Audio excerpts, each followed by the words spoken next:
we're going to pull those cuttings out and we're just going to put these cuttings right in the same spot, and it's going to work. Mark my words.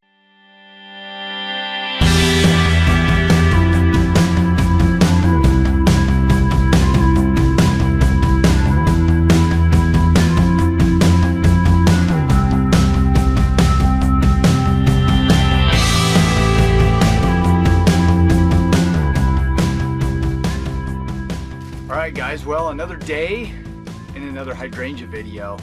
I just can't help myself though. These plants are so lush and green and beautiful, but we've got another problem. I'm not too worried about it though. We just got home from another family vacation to Oregon, and this time we stopped in Seaside, and there was a beautiful, beautiful hydrangea growing right there in the square, and I couldn't help myself. I took a little cutting, and I'll show you a picture of that hydrangea plant right now. Isn't this absolutely gorgeous? I had to get a cutting of this thing and bring it home. We threw it in the cooler and we brought it home, and it's actually been sitting in our fridge for, I think, 3 days now. So this thing, it's been like 4 days since I actually got this cutting, and maybe 5 days now. It's just been sitting in the fridge waiting for me to do something with it, but I'm convinced with this little bit of genetic material that's trapped away in this bag, I'm convinced we're going to be able to do something with this. We're going to be able to get this guy to root. Now, like I said, we're a little bit later in the year again. We just did our family vacation to Oregon. It's the middle of August, August 8th actually, beginning of August. And we're getting later in the year, but I'm convinced we're going to be able to make this work. Let's get started. So here's our little cutting. Isn't that beautiful? It was just a big, beautiful, lush plant. It was gorgeous, and I had to get me a little cutting of it.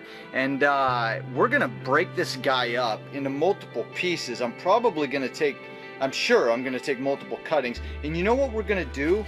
We're gonna use the same 4.5-inch pots with the same material in those pots that we just got done doing for our hydrangea propagation that we did through the summer. Why? Because we can, guys. Because we can propagate anything, because this works no matter what we do. You know, I just can't help myself. I just want to try it. We love experimenting, and we're gonna make this happen, man. So we're gonna use the same totes, the same propagation material, the same everything from the actual cuttings that got cooked and didn't make it. We're gonna pull those cuttings out, and we're just gonna put these cuttings right in the same spot, and it's gonna work. Mark my words. Alright guys, so here's the same tote. We pulled all the dead cuttings out of there that cooked, and we've got all the same material in there. And I have, where is it? Let me go grab it. I have a brand new dibbler. So we're gonna use this to open up the holes in here. We're gonna dip these guys in rooting hormone, and we're gonna stick them in the totes.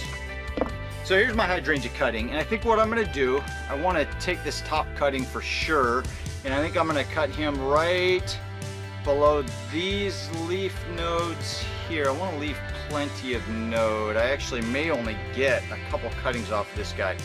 We're going to take it right there. So there's going to be one cutting, and we'll whittle him down. Maybe I should have got a couple more of these guys. And then we're going to have to take one right here. So we're going to have at least one set of leaves and then one node below our cut. And then we're all out of material, so we're only going to get 3 cuttings out of this guy. I'm going to whittle this down. Actually, let's give him a little bit more room. That'll preserve more energy in this guy to put into roots. We'll see. Now I don't have a node down here, but I'm going to snip that off so we can get down to some material that hadn't been sitting and drying in the refrigerator. And I'm going to actually shave some bark off of this guy this time, because it's mature enough material. And I want to ensure I get some good rooting hormone on that, and down to the cambium layer where those roots don't have to work so hard to push through. We'll cut them leaves down, and we're going to go ahead and dip this guy and stick him right now. So we're using my Hormidin 3 again. That's what I use for my rhododendrons. I'm going to use it for these guys just because it's easy and it's readily accessible. Don't have to mix it. I'm going to dip them right in here, get some good contact. Now I already watered these pots, those 4.5-inch pots ahead of time, and so I'm not gonna re-water them after I stick this. I want this rooting hormone to kind of get in there and just let the cutting absorb it and accept it before I water, because I don't want to rinse all that right off. We've got a couple beautiful little buds right down in there, and I think we're gonna be okay, guys. We're gonna find out. So let's stick this cutting and let's see what happens. All right, so let's take our little dibbler here, and we're gonna whittle out a little hole for that guy. Stick them right down in there. There you are, nice and safe and sound. And buds are tucked down in there, and I think we are gonna be okay. We're gonna find out. We are gonna learn a lot, guys. Let's get the rest of these guys stuck. I'm not gonna need these containers. I'll just leave them in there for the heck of it, but let's get these other two done and stuck in these little cups. When the morning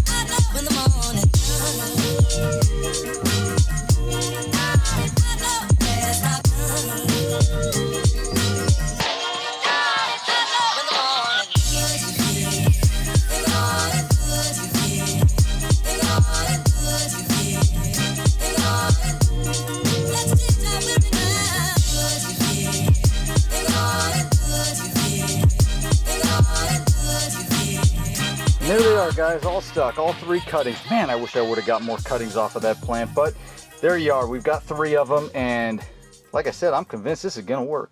All right, guys, so there they are, back in the same spot the other batch was. North side of a building. It's been in the 90s here lately and pretty hot, so I'm gonna crack the lid. Let's put that on right now. It's just a plexiglass lid, but we're not gonna seal it. We're gonna leave little gaps. Let's see. We're gonna leave a little gap on each of these ends, one right there and one on the other side right there, so that that heat can constantly rise up out of there and it won't build up and cook those cuttings. Now, because I'm doing it this way, I will have to make sure that there's some moisture in here. I'll have to check on it on a regular basis, you know, every day or two, and once I feel comfortable things are going good, I won't worry about it so much. But we should see some humidity start building up inside of there, you know, within the next probably 10 minutes. And these guys should be just fine. In fact, I think I can already see some humidity starting to build up inside of there as we're talking. But anyway, we'll come back when something happens here.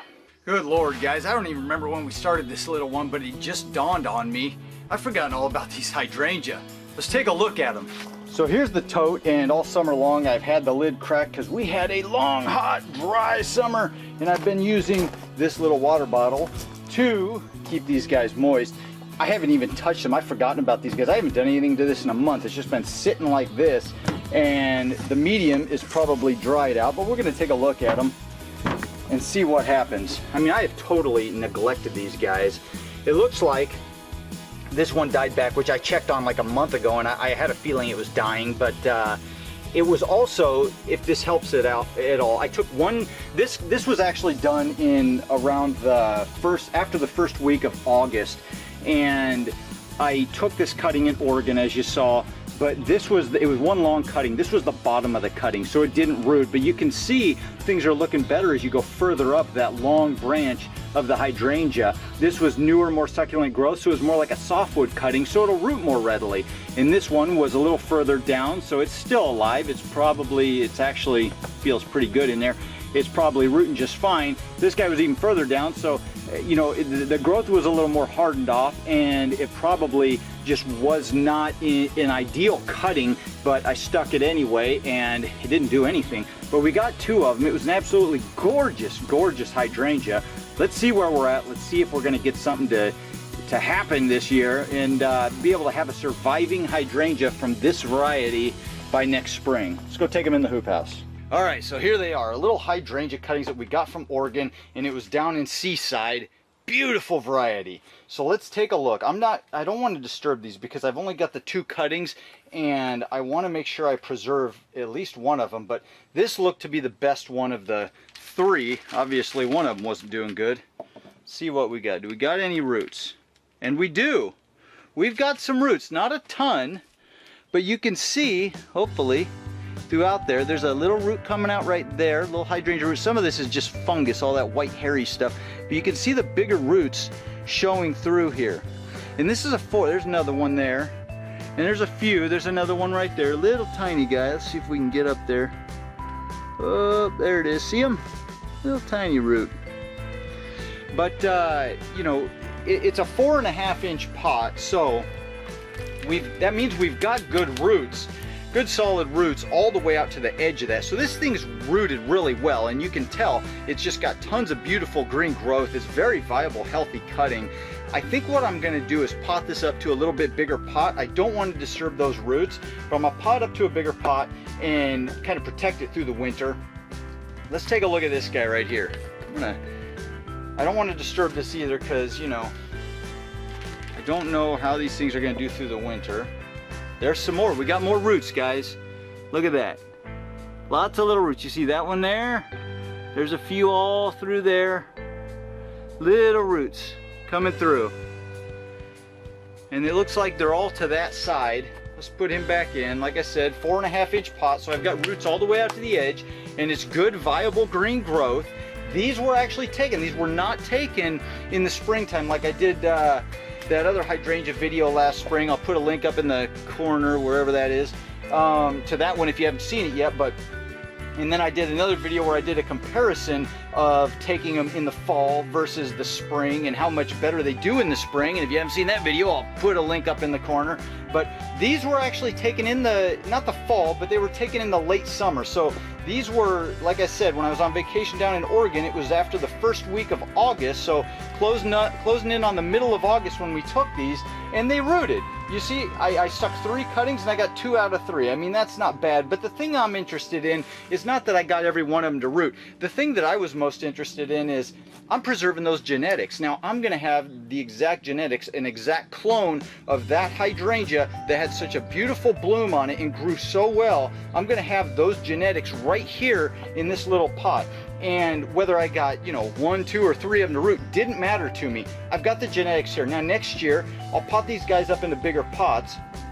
They'll put on tons of growth. They'll just flush out. I'll water them well, I'll fertilize them well, and I'll probably be able to get 10 cuttings off of each of these. So if I really wanted to multiply and divide these and plant tons of them out on my property, it would be easy to do. But the important thing is, now we've got the genetics. And there was no bottom heat. And that's another point, no bottom heat. So these will root just fine without bottom heat. Now, last time I did that bottom heat video a year ago, put another link up to that video, but when I did that video, I used bottom heat because I actually stuck those cuttings a little bit later than I stuck these cuttings the year prior, and I wanted to make sure I got tons of root growth, which it worked out great, but these were a little bit earlier, didn't need bottom heat. We got plenty of root growth. They're gonna do fine through the winter. I'm sure they're just gonna pop up and start growing like crazy come this spring. So it's amazing what a little bit of neglect can do. I mean, I kind of stuck those cuttings and, you know, I focused on them for a week or so, maybe 2 weeks, and I spritzed them a little bit with the water.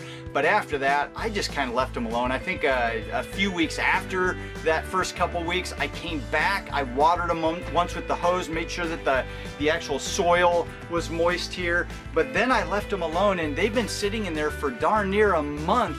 I've done nothing to them, and I forgot about them.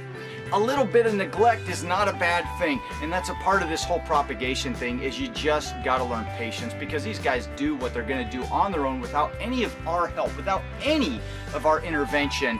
And as you can see, they turn out just beautifully. So I hope that this one more hydrangea video helps you guys on your quest to be able to propagate tons of beautiful hydrangeas. I hope you really enjoyed this video. If you did, please hit the like button right now and subscribe if you want to follow along and see how these little guys are going to do by next spring and summer.